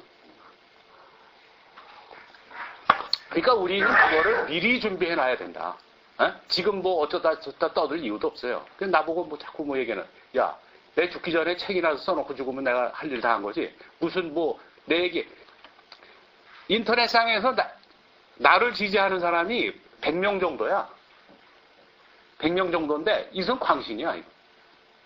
근데, 대체로 인터넷 뭐 잘 알겠지만, 이게 1000명이 되면 또 좀 얘기가 달라지고, 1000명에서 2만 명으로 가요. 1000명 선을 넘어가면 그게 2만까지 가. 그 2만이 넘어가면 그때는 좀 괜찮아. 그게 시간이 오래 걸리는 거지. 그게 예전에도 우리 조상들은 그렇지. 그 이제 나는 이제 목사니까 이제 그 히브리 사상하고 견뎌서 그걸 히브리 사상하고 우리하고 틀릴 게 없어요. 네. 우리가 천전이고 하나님의 백성들이 옛날 표본적 상계 상식 그렇게 했잖아. 그러니까 중국 사람들이 우리의 이 대륙을 지배한 역사를 자기들이 너무 잘 알기 때문에 지우기 너무 잘 알진 않아요. 지우고 싶어 아는 사람은 다 죽였어. 그러니까 그 중국 사람도. 지우고 싶어 하고 그리고 이 조선족 그러니까 우리 조선 민족이 사실 마음속으로 굉장히 두려워하는 부분이 있다는 거예요. 그렇지. 그걸 우리가 느껴요. 그러니까 예를 들어서 나한테 최근에는 이 사람들하고 우리하고 축구를 해보면 걔들이 실력이나 뭐 감독이나 우리한테 재정이나 절대 뒤지지 않고 하는데 그 마음 그 DNA가 조선족에 대한 두려움이 좀 있고 그렇지. 그래서 잘 못 이긴다는 뭐 그렇게까지 그런 건 아니고.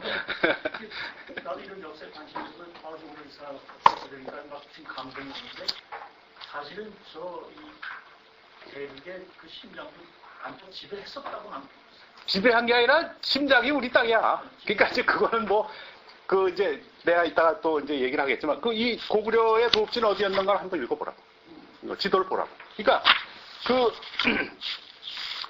이렇게 발표를 하니까 어떤 이제 결과가 나오느냐. 이것도 이제 뭐 한민족사 연구회라고 이제 제야 사학 단체가 있어요. 그래서 거기서 이제 이게 발표를 해보니까 현장 가보자 이런 얘기가 나오는 거죠.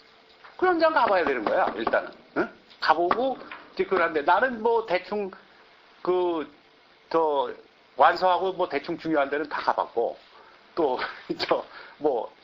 자료를 뭐 거의 완벽하게 가지고 있기 때문에 거기 사진 자료라든가 이런 그 자체로. 근데 중국도 이제 그 중앙정부 말을 잘 안 듣기 시작해요. 자기네 그 이해관계에 충실하다고. 그러다 보니까 자기 향토사 얘기도 해. 그래서 이제 상당히 이제 발굴이 될 여지가 많이 있고. 근데 이제 한 가지 문제는 걔네가 5대 이상을 거기 한 군데서 안 살리기 때문에 요새는 모르겠어. 최근까지도 150년을 한 군데서 사는 사람이 없어. 다 섞어놔가지고. 150년 살았다? 그럼 무조건 딴 데로 가야 돼. 근데 요새는 뭐 이제 좀 민주화가 되면 또 그건 모르겠지만 어쨌든. 근데 뭐 증거는 너무나 많기 때문에. 그리고 이제 우리나라의 경우에 이제 정보화 사회가 되고 그러기 때문에 급속도로 확산돼요. 그리고 또 이제 확인이 되는 거고. 또 시작을 합시다. 학자들 중에서도 지금 이런 걸 인정하는 사람 말 없어. 그것 없고. 단지 이제 내가 이제 중국 학자들 거를 이제 석박사학위 논문을 많이 참조하는데 그래도 객관적인 수준이 많이 올라갔어. 많이 올라가가지고 이 반면 교사로 얻을 게 많아. 그래서 이제 내가 지금 생각하는 거는 아까 이제 논문 발표를 어떻게 할 거고 어떻게 인정을 받아야 되느냐 하는. 나는 50대 초반의 학자들한테 좀 기대를 거는 게 우리 역사를 연구하는 데는 뭐니 해봐야 뜻글자를 이해해야 돼요. 네? 지금 조상들 그 문집 그 해석하는 사람이 있어요. 안동권 씨고 무슨 의성김 씨고 뭐야 그 경주채 씨고 뭐 해가지고 자기네 조상들이 쓴 문집들 있잖아. 뭐 역사서야 뭐 다 없어졌으니까 뭐 그렇다. 문집에 해석을 못하니까 어디서 뭐 얘기를 들었는지 나한테 와서 그걸 번역을 하래서 여보셔. 이거를 내가 번역할래. 무슨 한 세대를 또 삶으면 모를까. 그런 얘기도 안 되고 난 그런 능력도 안 된다. 그러니까 문제는 뭐냐면 원소의 해득 능력인데 그 해득이 안 돼가지고 얘기가 되겠어? 그래서 문제는 아까 얘기한 대로 식민사관은 이제 발을 못 붙이니까 간도사관은 곧 깨지고 대륙사를 연구할 수 있는 그런 눈을 가져야 되는데, 그러니까 이게 돈이 필요한 거예요. 그러니까 지금 현재 내가 생각할 때는 한 5천만 원에서 1억 정도를 연간 주면서, 네? 그게 적어도 5년이고 10년이고 보장해주고, 그렇게 해서 뭐 연구 논문이 나오면 또 직장도 또 마련될 거 아니야. 연구업적 있으니까. 그래가지고 먹고는 살면서 하게 해줘야 돼. 그러니까 내가 석박사 과정에 있는 애들하고 이제 다 얘기를 해보니까, 일단 뭐 사명감도 좋고 다 좋지만 또 돈이 좀 확보해야 되지 않습니까? 그래서 내가 한 200억 정도만 좀 어떻게 1차적으로 시작을 하자 했는데 모르겠었는데, 이제 뭐 그건 나중에 또 전략적인 문제니까, 일단 지금 50대 초반이 영어도 잘하고, 또 이 전공 그걸로 하면 특히 뭐 성균관대학교라든가 뭐 동국대학교라든가 이런데, 네? 역사 전공하는 능력이 있더라고. 논문 쓴 거 보고. 네. 그래서 이런 애들을 잡아야 되겠다. 이제 그래가지고 좀 그것도 또 좀 시급한 문제예요.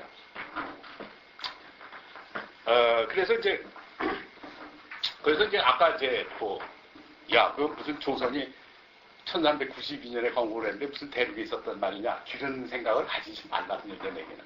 그러니까 지금 엄연히 조선왕조실록이 있잖아. 조선왕조실록이 있는데 그게 뭐 우리말로 다 번역이 되고, 그런 상태에서 왜 그런 소리들을 하냐. 이거 읽어보고서 얘기를 해야지. 네. 이거 보고서 이 형생이 형편없더라. 뭐 이렇게 얘기하든가. 무슨 글쎄 좀 참고할 만한 게 있다라든가. 내가 분명히 얘기했잖아.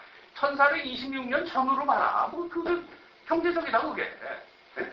그래서 이제 아까 성쌍거라든가 그밖에 많아요. 자, 그거는 내가 우수하게 또 나중에 그만 얘기할 수 있는 거예요. 지금 이제 질문이 나왔으니까 지금 얘기인데, 우리야 너가 아니고 우리가 진이야. 진이라는 것은 우리 해군기지 진해같이 저기 일제시대 때 나지 이런 거 같이 군사기지를 얘기해. 돌아가면 어떻게 보통 기준이 진이라고 붙일 때는 10,000호예요. 그럼 10,000호면 어떻게 되는 거야? 5, 6명 정도 잡으면 5, 6만인데 옛날에 사사오육차라고 그러잖아. 네? 그러니까 5, 6만 명은 안 돼도 한 2, 3만 명 정도 살면 이게 10,000호가 된다고. 네? 적어도 10,000명은 넘는다 이게. 주민. 왜 그냥 병참기지인데. 군대가 주둔하면서 필요한 모든 의식주에 관한 거 다 돼야 되고, 또 가장 중요한 게 이제 곡식, 군사용 식량. 그게 가장 중요하고, 그 다음에 말이 또 중요해. 말을 또 먹여야 되고, 말도 또 관리해야 되고, 그 다음 무기 관리해야 되고. 이게 비가 안 오면 좋겠는데 비 맞으면 골치 아픈 얘기 아니야. 그러니까 건물이 있다는 얘기예요. 병참 기지가 있다는 얘기야, 이 얘기는. 근데 어떤 미친놈이 압록강에다가 그런 병창기지를 만들까? 그리고 위하라는 것은 도청 소재지야, 고려사일고 보면. 지금 우리 얘기하면 도청 소재지라고. 주청 소재지란 말이야. 고려에 12개 주, 9개 주 이렇게 있다 그러면 그 중에 하나란 말이야. 거기서 캐피탈 시티라고. 그런데 그걸 섬이라고 얘기하면 되냐고. 응? 그래서 이거를 실질적으로 가보니까 황하 이렇게 돼 있어가지고 여기 있어. 여기 서안인데 서안으로 침공에 들어가기 위한 기지야. 예? 그때 같이 가는 안서도 그럴 것 같다. 이제 했는데 곡식을 저장하는 창고가 아직도 안 됐어. 그리고 이제 이렇게 돼 있는 건물에 이게 건물이든 3, 4층 건물에 해당되는 거고. 여긴 연병장이에요. 이건 말리는 거야. 곡식 말리는 게 중요해. 스키 찼을 때. 또 말 뭐 이렇게 세워놓고 해주고. 그런 거야. 그러면 그 위안임이 여기라는 걸 어떻게 하느냐. 광개토 호태왕비라는 걸 보면,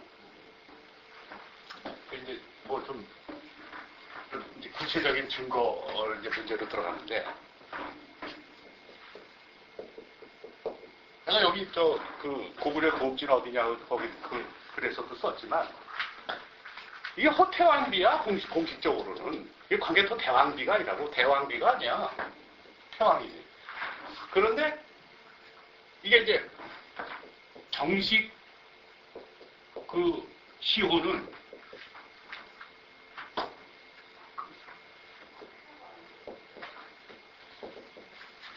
북강상 광개토평, 평안 호태왕. 그러면 저건 무슨 얘기냐면 역사상 가장 넓은 영토를 가졌던 사람. 국가적인 강토를 얘기할 때 가장 넓은, 가장 넓다고는 아니지만 아주 어마어마하게 넓은 그 경계를 지배했던 평안이라는 건 지배했다는 얘기다. 그래서 호태왕. 근데 사실은 왕이 아니라 열제야. 다른 책에는 열제로 나와요. 그러니까 국강상 광개토경 평안 호태 열제. 그게 정식 시호야. 죽은 사람한테 붙이는 이름이다. 그러면 우리도 조선시대 때 지리지 책이 있잖아. 그러면 이거에 대해서 뭐 언급이 없겠어? 이게 여기 있잖아, 여기. 이건 의지고 요쯤 되겠다. 요쯤 되겠다. 이거 집안이라는 데 있다. 근데 이게 과거의 지명은 집안이야. 집안을 집안으로 바꾼 거야. 이게 자꾸 이 지명을 바꿔서 혼돈을 시키는 거야. 그래서 이렇게 추적해 들어가다 보면 골치 아파서 덮자 이렇게 돼. 그런 식으로 계속 바꾸는 거야. 그런데 이게 어떻게 나오냐? 우리 동국여지승남, 신중 동국여지승남이라는 조선시대 때 만든 지리지에 보면, 향토 지리지지. 거기 보면 뭐라고 나오냐면, 강계도호부야.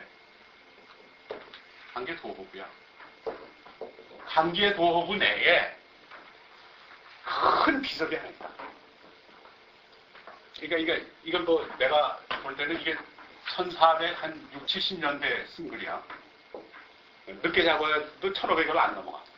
그런데 그 큰 비석이 하나 있는데 백척이다. 우리가 뭐 백척간도에 섰느니 뭐 어쩌니. 그러니까 상당히 높은 그러니까 높이 솟아있다라는 걸 의미할 때는 백척이라고 그러잖아. 이것이 있는데 금나라 황제 거다. 응? 금나라 황제의 비석이다 이렇게 나온단 말이야. 그러면 1460년, 70년대에 조선은 이걸 금나라 걸로 알고 있다는 얘기다. 그 얘기는 무슨 얘기냐 하면 중심되는 학자들이나 정치인들이 모른다는 얘기예요. 가본 적도 없고 또 그 글자를 해석하려는 노력도 없고 뭐 그런 게 하나 있는데 현지에서는 뭐라고 얘기하냐면 그 금나라 때 만든 건데 금나라 황제의 그 비석이랍니다. 이렇게 전하고 있다. 이렇게 딱 나오는 거야. 그러면 이걸 지금 1800년대 말 1900년 다 가까이 와가지고 발견한 건데 이것도 일본 사람들이 뭐 정식으로 그걸 한 거고 또 그 이전에 청나라 사람들이 발견한 거야. 그리고 민간인이 발견한 거고. 그럼 강계도호부라는 데인데 여기가 그건 무슨 얘기냐? 조선이 대륙에서 반도로 오면서 이걸 강계로 만들었는데 잘 모른다는 얘기야. 그래서 이 강계도호부가 지금 강계라는 걸 강계가 아니라는 걸 알 수 있지. 강계도 압록강 이쪽에 있었던 게 압록강 이남으로 옮겼다 이걸 이제 알 수 있는데 어쨌든 뭐 그거는 불확실한 거고 여기에 있었던 것이 금나라 걸로 알고 있다는 얘기가 뭐예요? 굉장히 중요한 거예요. 그래서 어떻게 봐야 되느냐? 고려사에 보면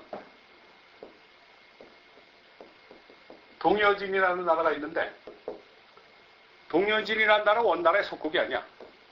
원나라의 속국이 아닌 나라가 많습니다. 네. 고려도 원나라의 속국이 아니야.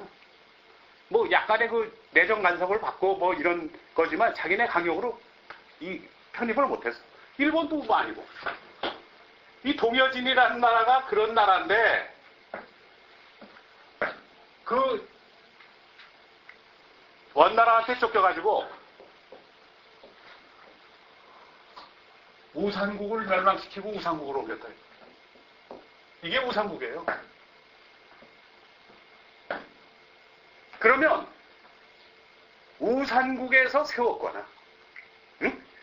아니면 동여진이 세운 거야. 추정할 때. 조선은 관계가 없다고. 그런데 이게 어디 있어야 되냐면 아까 얘기한 대로 위화진 근처에 있다라는 게 다 그냥 역사책에 다 나와. 이게 그 비석은 광개토경 호태왕 비석은 위화진 근처에 있었다라고 나와. 그러면 위화진 내가 여기라고 그랬잖아. 여기 한성시라고 있는데 여기도 가보니까 참. 이게 관계예요. 고려의 관계. 조선 초에는 이걸 뺏겼기 때문에 명나라한테 뺏겼기 때문에 그 관계가 아니고 고려의 관계야. 근데 고려 때는 관계라고 아니고 무주라고 그랬어. 고려의 무주에 그 비석이 있는 거예요. 그럼 여기 있어야 되는 거예요. 여기 있던 게 왜 일로 왔을까? 그리고 진흥왕 순습이라는 거는 여기 있어야 맞는데 이거 여기로 왔단 말이에요. 해군대 있죠. 네? 해군대. 해군대 있는데 그게 진짜냐고. 아니 그러니까 역사를 잘 모르면 그렇게 얘기를 해. 그건 뭐 당연히 그렇게 얘기하지. 근데 진흥왕이 그러한 업적을 남겨놓고 그렇게 영토를 넓혔다 그러는데 그거를 만인이 알게 해야지. 아니 산꼭대기에 비봉에다가 해놓고서 아무도 안 보게 하면 어떡해? 네? 난 거기까지 올라갔다가 안 올라갔어. 왜 그러냐면 그건 지금 있는 건 가짜이기 때문에. 진짜는 이 가짜 중에 가짜도 지금 그 가짜고 그 진짜 가짜는 지금 박물관에 있다고. 그렇기 때문에 내가 거기 올라가서 볼 이유가 없어. 위치만 확인하면 되는 거지. 그래서 거기서 내가 생각을 한 거야. 그러면 조선 왕조의 저 6대조 의 관한 기록과 조선이 건립된 사정은 교보문고 옆에 있단 말이야. 응? 그러면 대한민국에서 가장 사람 많이 다른 아니 광고를 인명 아무도 안 보는 데다가 광고를 하나. 응? 그리고 순수비라는 것은 무슨 얘기냐면 진흥왕 순수비라고 그래 있잖아. 순자 순수비라는 건 무슨 얘기냐면 황제급에 그러니까 그 신라를 왕이라고 그랬을 때 그 왕으로 보면 제후를 많이 거느린 거대한 국가 연방국가예요. 우두머리로 봐야 돼요.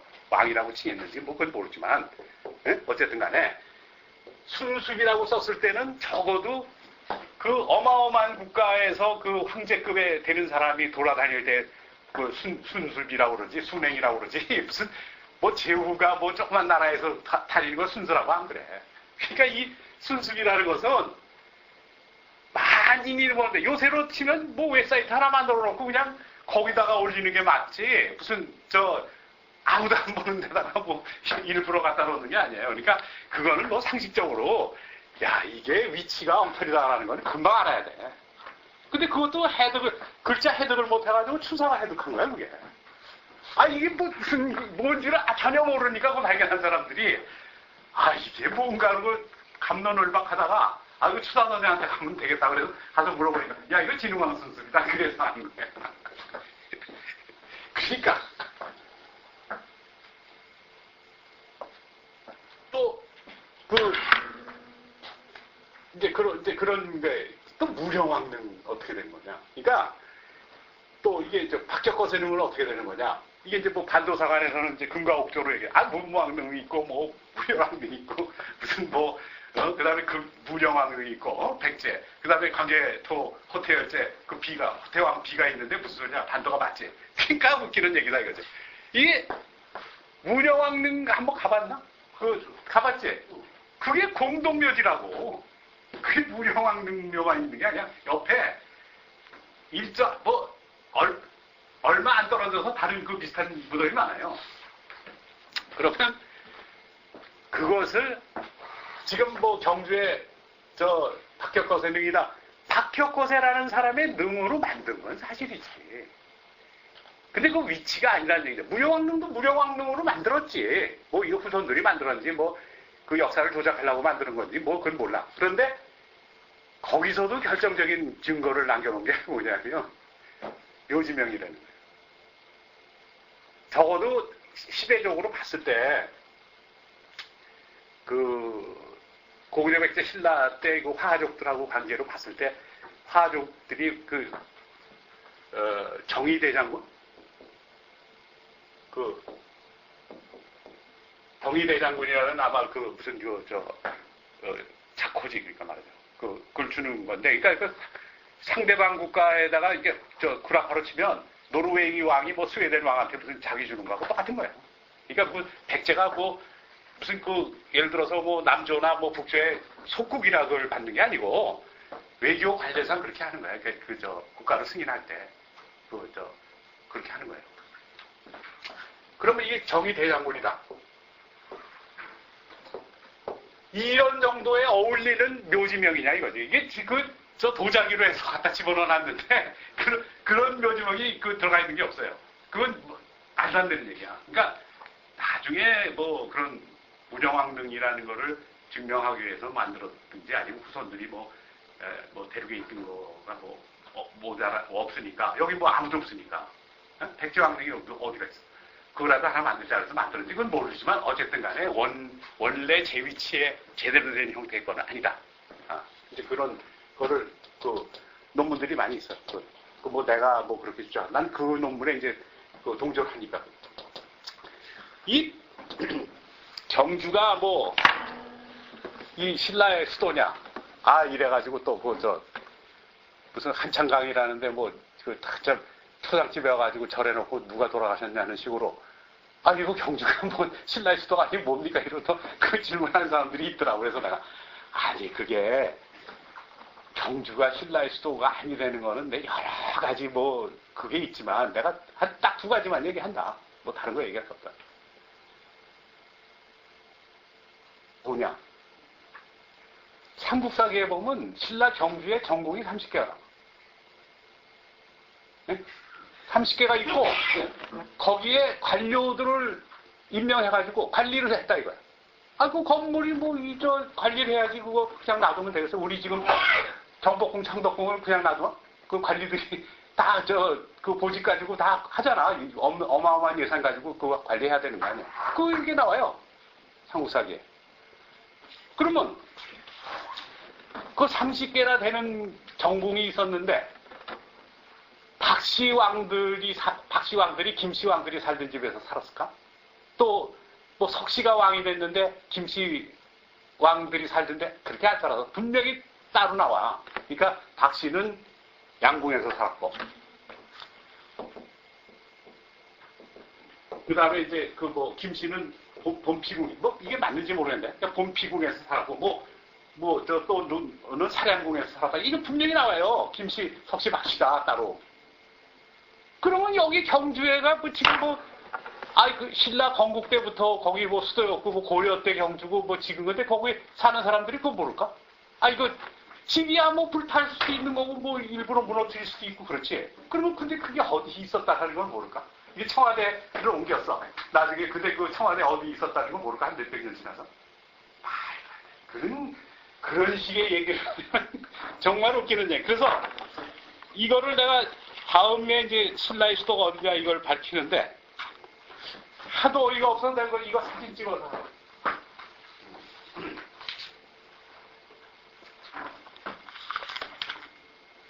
내가 이거를 언제 쓴 거냐 그러니까 2002년 8월 때 내가 썼는데 신라의 군전일 때 쓴 거야. 경주에 나온 삼국사에 나온. 그럼 여기 보면 뭐야? 씨는 사량궁에서 살았네. 그 다음에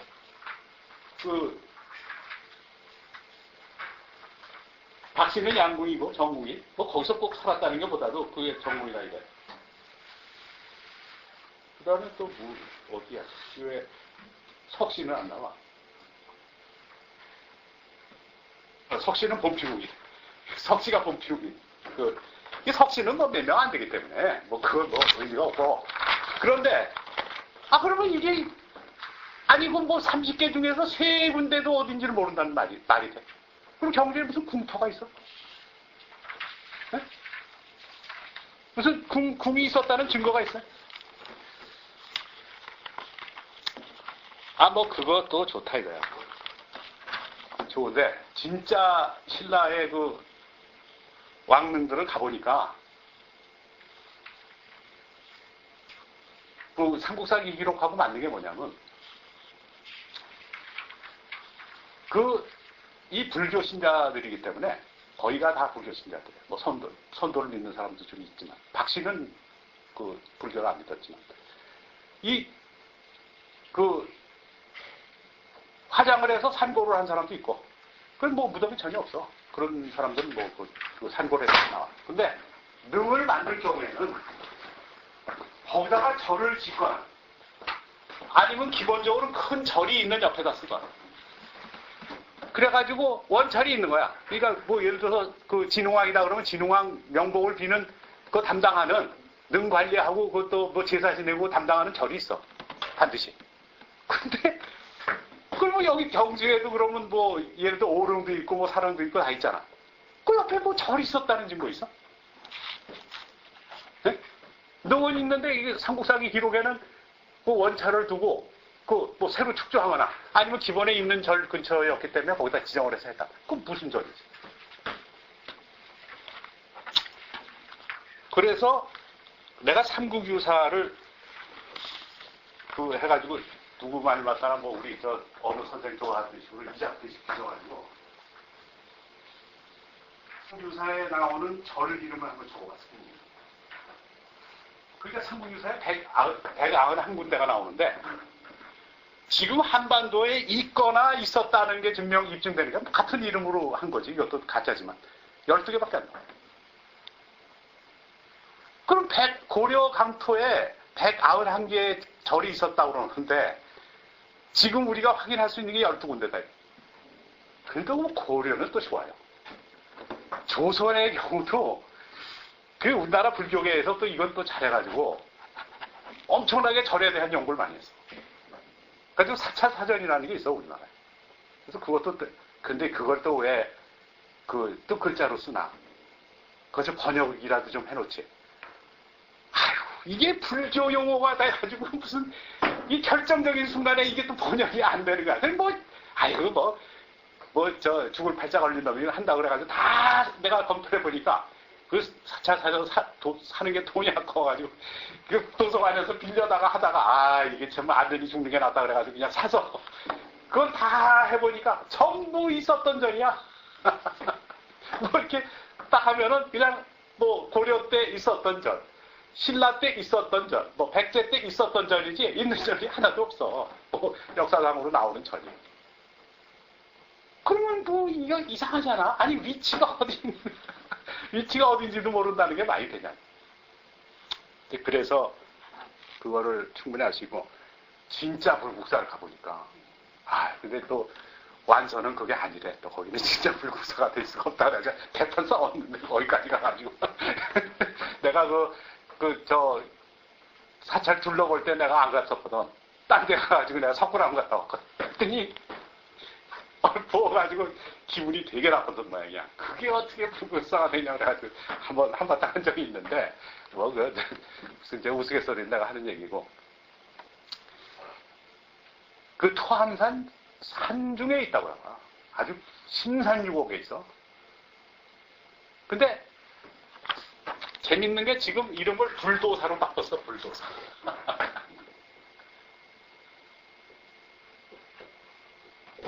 나라 국자를 그림도자로 바꿨어. 근데 석가탑이라는 거는 자연석이야. 그러니까 이 산의 그 끄트머리에 그 가사 입은 모양의 그 석가탑이가 그냥 그러니까 야 저게 석가탑이나 금방 알겠어. 다보탑은 그 위치에서 다른 데로 옮겨놓은 것 같은데 규모가 이 장식이나 뭐 이런 거 봤을 때 그러니까 6시간 걸려서 들어갔는데 운전기사가 그렇게 얘기하더라고. 거기 가자고 그러니까 이거 제가 주용기 총리 모시던 운전기사인데 내가 그렇기 때문에 아직 못 갈 겁니다. 그런 사람이 이러더라고. 근데 야 그냥 비가 와가지고 막 파이고 그래가지고 그냥 뭐 죽을 고비를 넘기고 갔어요. 근데 이렇게 이제 강이 개천이 이렇게 흐르고 이렇게 봉우리가 있는데 여기 이제 가사 쓴 석가탑이 있고 여기 이제 본전 건물이 있고 석굴암은 이쪽 봉우리 있더라고. 그리고 여기 이제 다보탑이 있던 자리가 있고 이제 있는데 여기서 특징은 뭐냐면은 백운교 총은교거든. 우리가 불국사에 봤을 때 백운교 총은교가 해서 다리가 핵심이야, 다리가. 근데 그 백운교 총은교라는 거는 나중에 지은 거고, 여기다가 뭐 재현하려고 그런 거고, 그래서 구영승이 장인 어른 생각이 나고, 이거는 같이 와서 보셨으면 좋았을 거다 그랬는데, 이 사실은 구제라고, 구제라는 건 뭐냐면, 하늘로 올라가는 사다리야. 그러니까 뭐 나무로 된 게. 그러니까 여기 석가탑, 다보탑, 여기 석가탑, 다보탑까지 올라가는 여기 입구에 이제 이런 돌로 된 문이 있고, 불로문은 뭐 이렇게 조그맣잖아. 이제 그런 식의 그게 있는데 이게 깨져가지고 옆에 있더라고. 근데 그런 이제 형상이 그대로 남고 여기서 여기 올라갈 때 경사가 40~50도 정도 되는 각도로 해서 사다리를 만든 거야. 근데 내가 눈썰미가 있어가지고 돌멩이를 이렇게 해가지고 밑에다 깔고 여기다가 그 나무를 해놓고 널판집 깐 거예요. 그래가지고 다리를 만든 거예요. 계단. 그런 구제의 다리, 그 사다리가 있었다라는 게 뭐 분명히. 그러니까 이런 돌이 뭐 무수하게 많이 깔려 있는 거야. 그 거기에. 그러니까 그 사다리 그 밑받침으로 썼던. 그러니까 그 나무를 이제 그 근간으로 이렇게 여기에다가 강목을 끼고 그 위에다가 이제 그 널판지를 깔아서 이제 그 사다리를 만드는 거예요. 그러니까 여기까지 올라가는 중에. 네. 근데 여기 무궁화가 자생하는데, 야, 그렇게 이쁠 수가 없어. 아니, 불도사가 지금 어디 있다는 거예요? 어? 불도사가 어디? 안위성에 있어. 안위성 핫빛이 그 옆에 안위성에서 가장 높은 산에 있어. 근데 그걸 그 핫비에서 거기까지 가는데 6시간 걸려. 그 자동차로. 근데 무궁화가 우리는 이게 넓적하잖아. 근데 이게 종같이 좀 깊어. 근데 이 핫빛이가 시화가 무궁화야. 시화가. 네. 그래서 뭐 가로수며 뭐 이런 게 다 무궁화잖아. 그것도 모르고.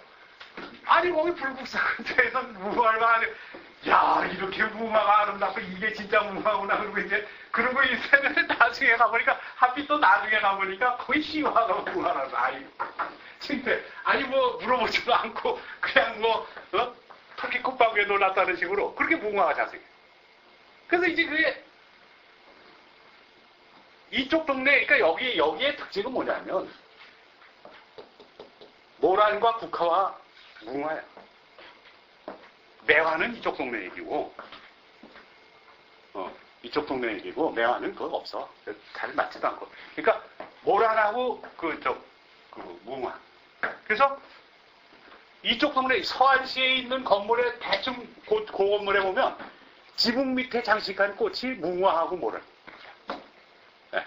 그래서 내가 볼 때 무궁화는 고구려 그거를 좀 한 것 같고, 모라는 이제 신라 거로 좀 이렇게 돼. 여기가 모라의 자생지, 완전. 네. 근데 이제, 합비 같은 경우는 이제 뭐, 그래도 정통을 아까 천선의 그 정통을 이어간다는 그 자긍심이 있으니까 무궁화를 했지 않겠냐 이렇게 보는데, 그래서 모란하고 무궁화를 엄청나게 심었던 것 같아. 국화도 그렇고. 그러니까, 최근에 페르시아에서 뭐, 그 왕자가 뭐 신라 왔다 갔다 하는 그 프로그램 한 번 했지, KBS. 안 봤어? 그거 있어. 인터넷 들어가 보라고. 이란 왕자가 뭐 망명했다가 다시 또 가가지고 뭐 자기네 국가 다시 탈환했다 이제 그런 얘기인데, 이제 소설 우리 춘향전 뭐 이런 식으로 이렇게 뭐 신라 공주하고 결혼했다. 그런데 거기에서 묘사하고 있는 경주에는 거의가 다 꽃밭이다. 시내 자체가 건물도 뭐 엄청나게 화려하고. 예. 그런데 그래서 그거를 발굴한 사람이 한양대 문화인류학과 교수인데, 보니까 뭐 나보다 한 10년 후배 같더라고. 근데 뭐 얼마 전에 만났어. 그래가지고 뭐 몇 번 같이 만나서 얘기를 하다가, 이 사람 뭐 내 얘기는 처음에는 뭐 이런 사람이 다 있나 이러고 사갈시 하더니, 두 번째 만나고 세 번째 만나고 그러더니, 조용한 데서 좀 부르더라고. 좀 잠깐 보자고. 왜 그러니까. 제가 이란도 몇 번 갔다 오고, 경주가, 여기 경주 같진 않네요. 그러더라고요. 그거 당연히 어떡하려고 자꾸 그런 소리 하냐고 그러는데 말하는데, 그 사람도 이제 이해가 가는 거야. 그 자체가. 거기서 묘사된 그 경주에 하고 이제 그런. 근데 이제 경주 문제에서 가장 이제 핵심적인 문제가, 황룡사 구충탑하고 이제 첨성대야. 그래서 이번에 이제 또 이 프로젝트로 내가 이제 가는 게, 우리 과거에 이제 우리 과학사를 좀 한번 중심으로 봐야 되겠다 그래가지고 이제 봤더니, 첨성대에 관한 기록을 보니까, 정말 웃기는 게, 하남성 등봉시에 가면, 관성대라는 게 있어가지고, 지우개가, 고려 때 천체 관측지가 있는데, 높이가 한 10m쯤 돼.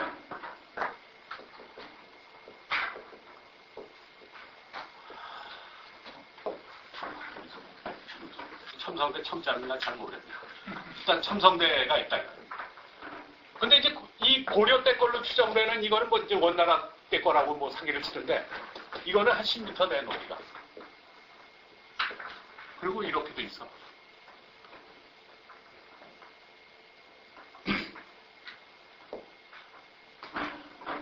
이게 뭐냐면 연못이야.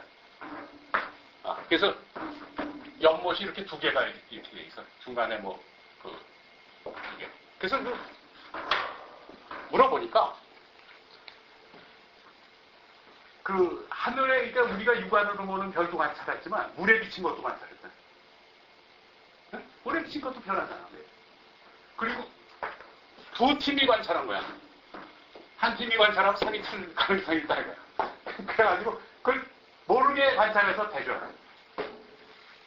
그래서 이게 고려라는 고려 때 살던 사람들은 다 어떻게 돼? 그러니까 종이도 비단으로 종이 만들어. 그림 그림 뭐 촬영하잖아. 종이 촬영 못 갈 거야. 도자기 뭐라고 도자기. 이게 뭐 도대체 고려에다가 다 갖고 이렇게 관측을 했어요. 물 위에 비친 것도 했고, 높이가 10m 올라가서 하고 두 팀이 했고. 그런데 첨성대에 관한 기록을, 조선시대 때 기록을 보면 5.7m로 나와, 높이가. 그래서 지금 첨성대가 뭐 예를 들어서 이런 식이다. 이렇게. 이게 이제 95cm 정사각형이더라고. 직사각형이 아니고. 이렇게 뚫리는 걸로 상태로 보니까. 기록에는 어떻게 나오냐면, 3분의 2 정도 크기야. 그러니까 이게 8이고 이게 27이야. 3대 2가 돼. 부피니까 8대 27이 되겠지. 그러니까 27분의 8 규모다 이렇게 나와요.